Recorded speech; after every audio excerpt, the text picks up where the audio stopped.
Terima kasih pemirsa, Anda masih bersama kami. Kita akan membahas soal bagaimana kita harus berani datang ke TPS. Tapi sebelumnya Bang Gaudens, kita mau mendengarkan dulu pengamat politik ada Ray Rangkuti di saluran telepon kita di ujungnya. Kita sudah tersambung. Bang Ray, selamat pagi.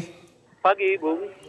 Bang Ray, TPS sudah disiapkan. Harusnya nanti tanggal 17 April petugasnya akan ada, tenaga pengamannya akan ada, seluruh perangkatnya akan ada. Tapi kalau pemilih yang akan menentukan sukses tidaknya pemilu ini tidak datang, ini menjadi sesuatu yang buruk.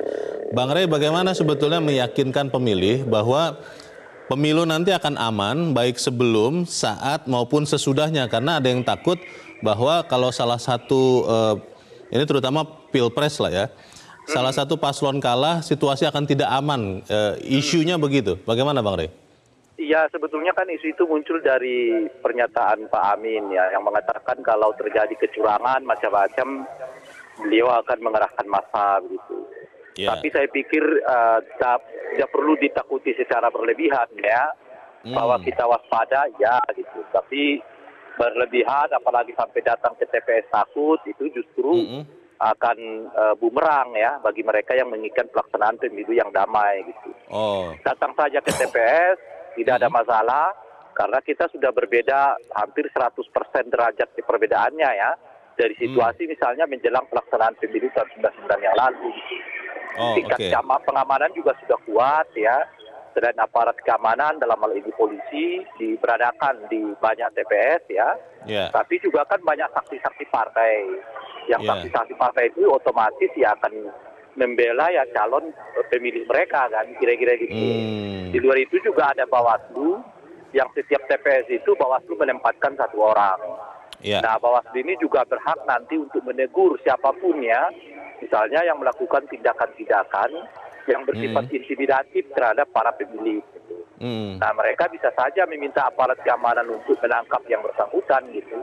Kalau ternyata misalnya aktivitasnya sudah dianggap merusak ya, melakukan intimidasi macam-macam kepada para pemilih. Gitu.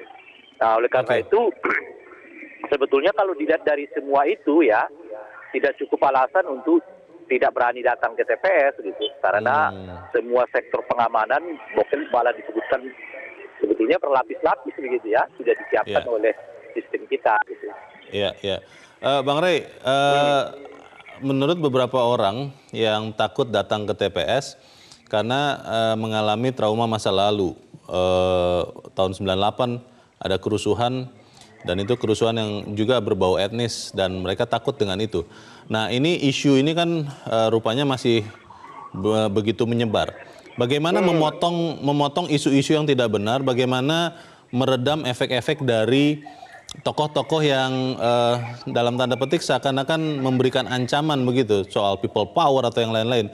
Bagaimana meredam efek merusak dari semua isu ini, Bang Ray? Ya, pertama yang kitanya ya yang harus bangkit dan berani menunjukkan diri gitu.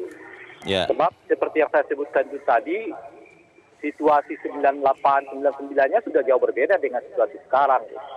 Sekarang siapapun yang indikasikan misalnya melakukan intimidasi, ya, apalagi sampai melakukan kekerasan, bukan saja ancaman hukuman pidana yang diancamkan kepadanya gitu, tapi justru partai politik atau kandidat capres yang didukungnya potensial justru akan ditinggalkan oleh publik gitu. Jadi sebetulnya sangat beresiko secara politik kalau ada orang kelompok ya yang mengungkapkan misalnya kebencian di depan publik, kira-kira begitu. Alih-alih akan membuat orang takut, yang ada adalah pilihannya itu akan anjlok secara suara. Gitu. Nah, kalau dilihat dari situ, saya kira akan banyak orang yang berpikir untuk mempergunakan, jangankan yang nyata gitu, yang sedikit saja menyiratkan misalnya intimidasi, cacian, makian, itu punya cepat menyebar karena ada media sosial sekarang ini, dan itu dapat mempengaruhi pemilih untuk tidak memilih calon mereka. Gitu. Jadi ada juga semacam garansi yang seperti itu ya. Terima kasih Bang Ray Rangkuti sudah menjelaskan kami pagi ini. Selamat pagi Bang. Pagi Bu. Bang Gaudens, orang takut dan berani lebih karena perasaan di dalam dirinya. Dan itu banyak yang terpengaruh karena kasus yang juga menyebar antara lain lewat media sosial. Pertanyaannya apakah memang sebegitu merusak ya ketakutan atau ancaman ketakutan seperti itu yang kemudian membuat orang tidak berani datang ke TPS? Ya, ada dua jenis ketakutan ya. Yang pertama itu ketakutan karena isu-isu yang bertebaran di media sosial. Ada juga ketakutan karena pernyataan tokoh-tokoh politik yang mestinya memberikan kesejukan dan rasa aman bagi masyarakat. Yeah. Sekarang ini kan banyak sekali ada orang yang menyatakan tidak mempercaya lagi lembaga-lembaga formal sehingga itu menggerakkan rakyat untuk kalau ada indikasi kecurangan itu menggerakkan rakyat, tidak people power itu. People power, ya. Ini kan pernyataan-pernyataan yang hanya menimbulkan rasa takut di kalangan tertentu. Yeah. Mestinya tidak diucapkan apalagi oleh orang yang seharusnya dihormati. Nah, kehormatan orang itu kan tergantung dari pernyataan. Kadang-kadang kata-kata yang keluar itu memperlihatkan pribadi yang sudah tidak patut dihormati lagi. Gitu. Yeah. Nah, kalau kita melihat begitu, apakah memang misalnya harusnya pihak-pihak yang berwenang lebih aktif lagi menyensor apa yang muncul di media-media sosial misalnya supaya orang tidak takut, atau seperti apa? Ya, mungkin bisa dilakukan di media sosial, tetapi yang terjadi sekarang ini kan bukan di media sosial, tetapi di alam nyata dilakukannya. Karena itu tidak ada cara lain, memang negara harus hadir memberikan rasa aman dan nyaman. Pernyataan Panglima TNI dan Kapolri yang memberikan jaminan keamanan bagi setiap pemilih yang dari rumah sampai ke TPS itu juga bentuk lain memberikan rasa aman itu. Saya kira semakin banyak aparat penegak hukum, aparat keamanan yang memberikan jaminan keamanan dalam hal yang nyata gitu ya.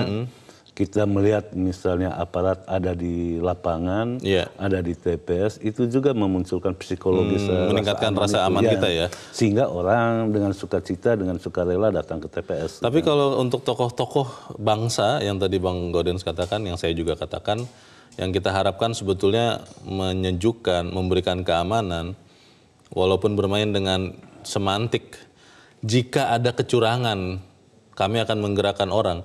Untuk orang-orang seperti ini tuh tidak ada sesuatu yang bisa kita himbau, kita minta, supaya kemudian mereka mendudukan dirinya sebagai benar-benar negarawan yang berpikir untuk negara, Bang.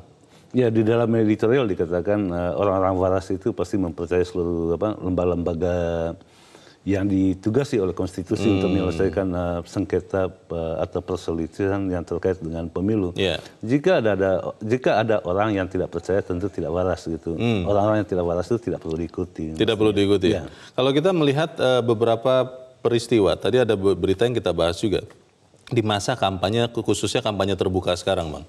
Itu ada, ya kita bisa bilang gesekan-gesekan lah antar pendukung yang berbeda atau orang-orang tidak dikenal yang juga digerakkan oleh kelompok yang berbeda. Ini bisa membuat ketakutan baru apa tidak? Apakah situasi kondusif ini bisa kita pertahankan sampai 17 April? Tahan dulu Bang, karena kita akan jeda dahulu. Dan pemirsa tetap bersama kami, Editorial Media Indonesia segera kembali. Terima kasih pemirsa Anda masih bersama kami.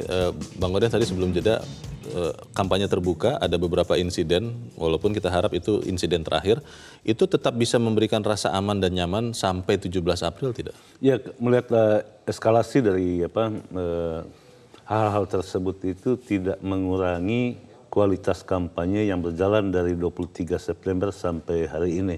Artinya ada beberapa kasus itu tidak menjadi umum ya. Itu hanya kasuistis.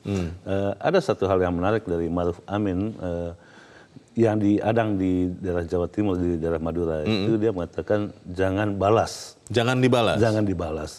Ini kan corak pemimpin yang memberikan petuah kepada pengikutnya sangat-sangat sejuk. Mestinya seluruh pemimpin itu seperti Maruf Amin. Seharusnya. Ya sudah, kita berharap mungkin walaupun terlambat akan seperti itu juga pemimpin yang lain. Kita akan coba mendengarkan pendapat dari pemirsa Metro TV yang saat ini sudah terhubung lewat saluran telepon, Bang Gaudens. Yang pertama ada Pak Vence di Manado, Sulawesi Utara. Pak Vence, selamat pagi. Selamat pagi Bung Leo, selamat pagi Pak Gaudens, shalom. Shalom, selamat pagi Pak Vence. Sudah lama nih tidak berbicara. Bagaimana Pak pendapat Anda Pak? Anda akan berani, teman-teman, saudara Anda, kerabat Anda akan berani datang ke TPS atau masih ada yang akan takut Pak Vence? Harus. Karena saya terus terang Bung Leo, saya sekarang ini optimis dengan kinerja pihak keamanan kita, Polri, TNI.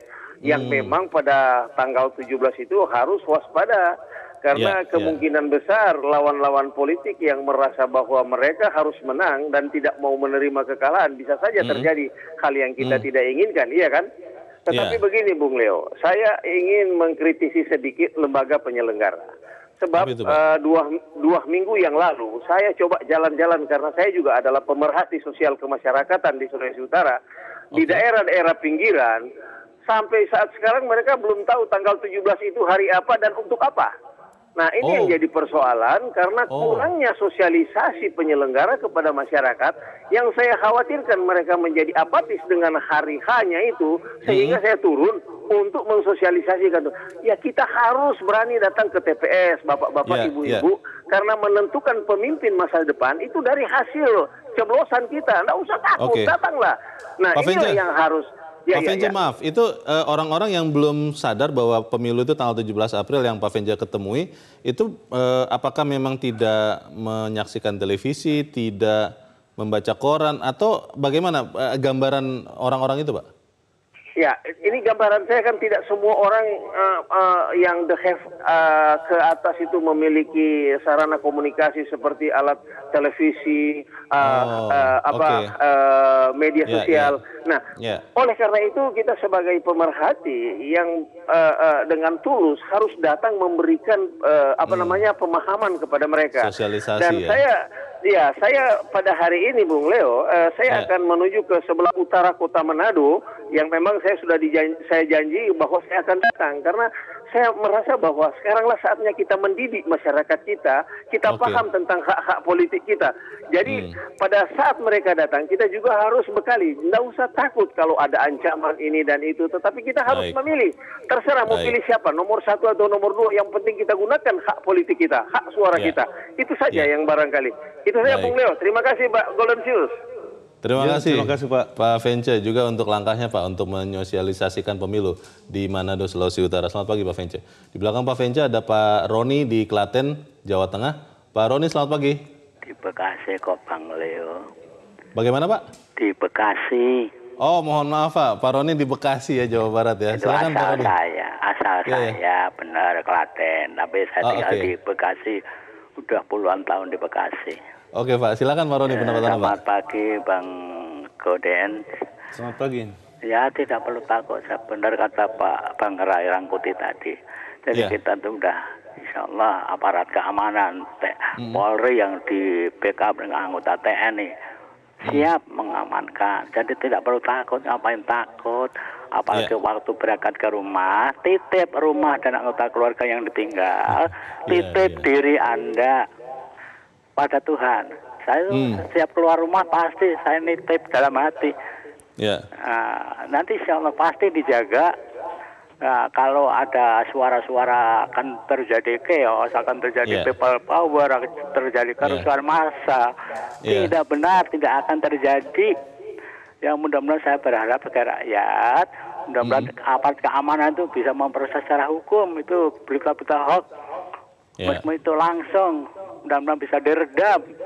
Dan kita harus percaya bahwa siapapun yang menebar angin pasti menuai badai. Menuai badai, iya. Dulu seorang tokoh reformis, sekarang kebalikannya, bukan tokoh reformis. Jauh kontras dulu dengan sekarang itu, seorang yang sudah sepuh, yang insya Allah tidak lama lagi hidup di dunia. Jadi percaya kepada petugas keamanan dan jangan takut datang ke TPS, juga serahkan diri kepada Tuhan. Terima kasih Pak Roni di Bekasi, Jawa Barat. Di belakang Pak Roni ada Pak Ikhwan di Jember, Jawa Timur. Pak Ikhwan, selamat pagi Pak. Selamat pagi Bang Leo dan Bang Gaudien. Selamat pagi, silakan Pak Ikhwan. Ya, untuk pertama kali. Jadi kalau kenapa takut ke TPS? Apa ada hantu di situ gitu ya? Jadi masalah sekarang. Baru sekarang inilah sejak kemerdekaan kita menganut demokrasi langsung dan dilaksanakan dalam keadaan simultan.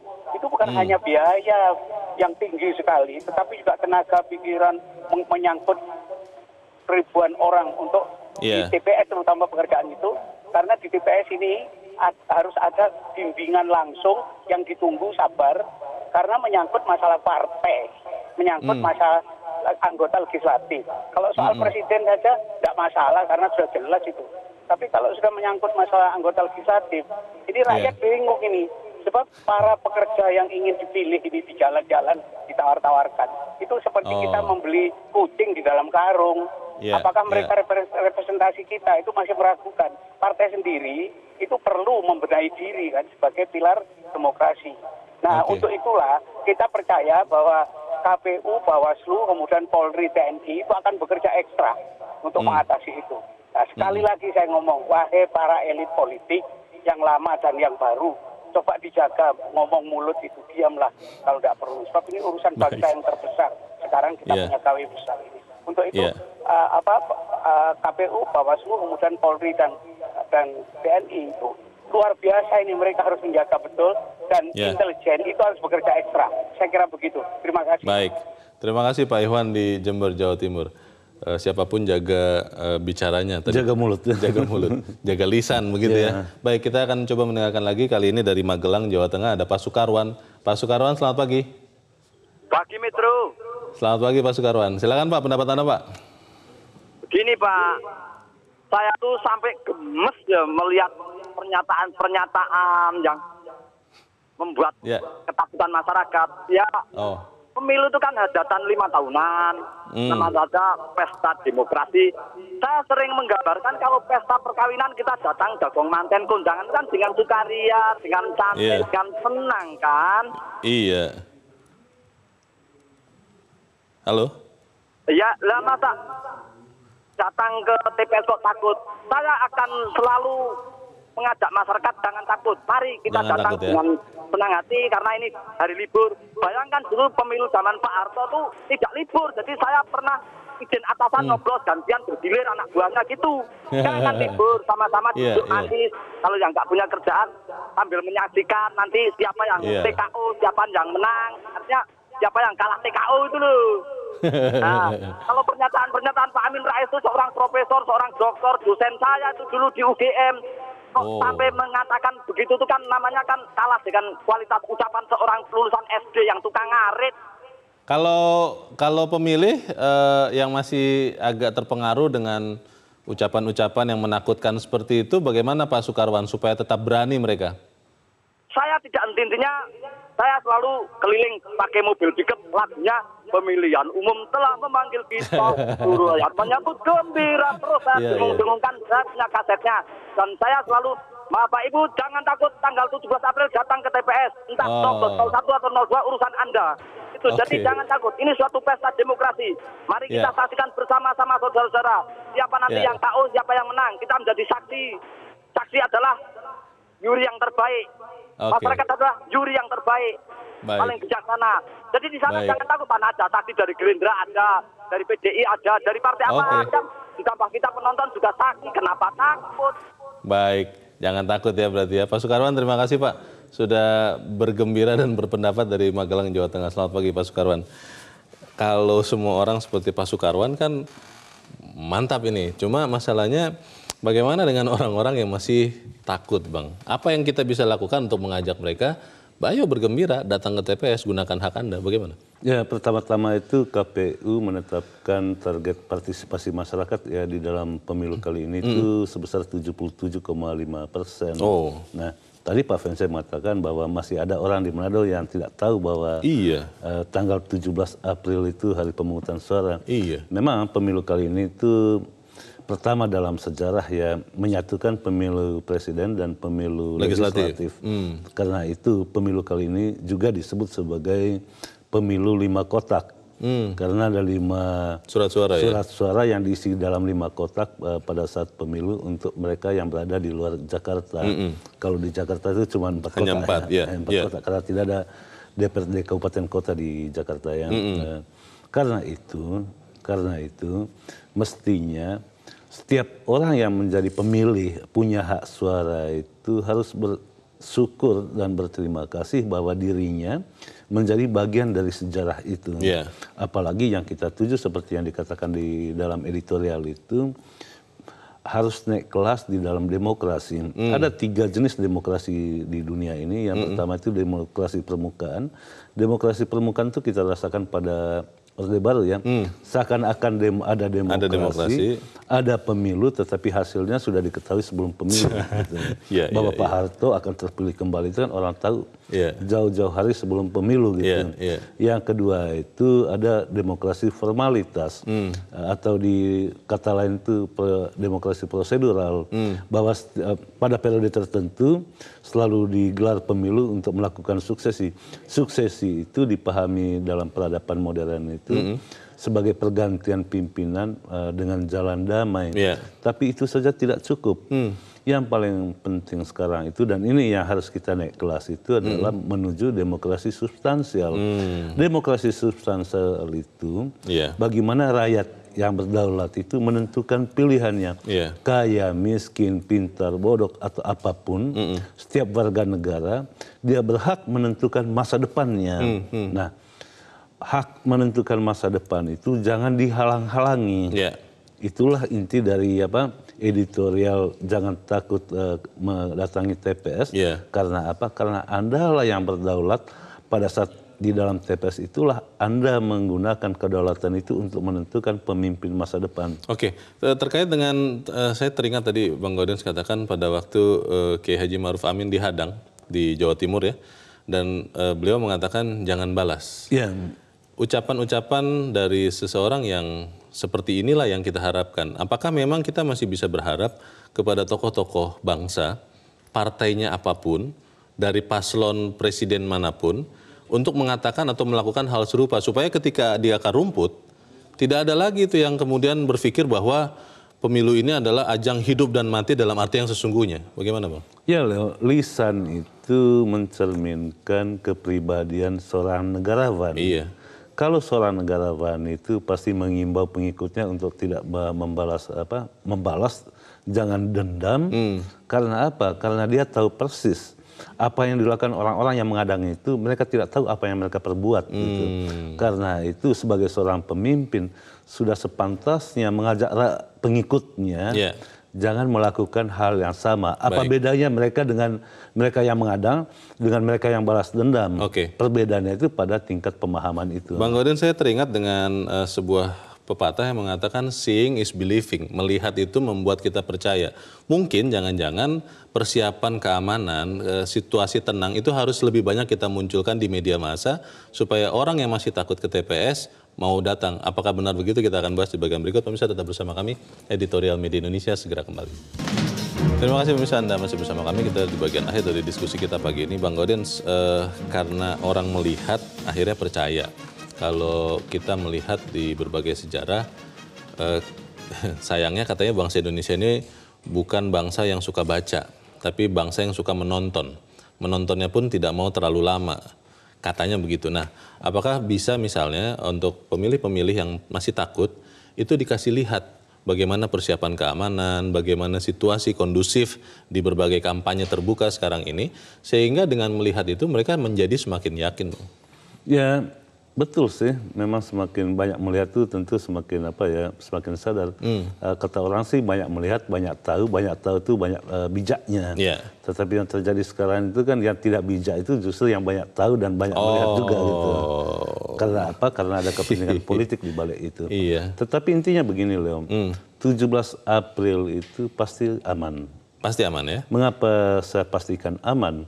Karena ada garansi keamanan dari otoritas keamanan, yaitu Panglima TNI dan Kapolri.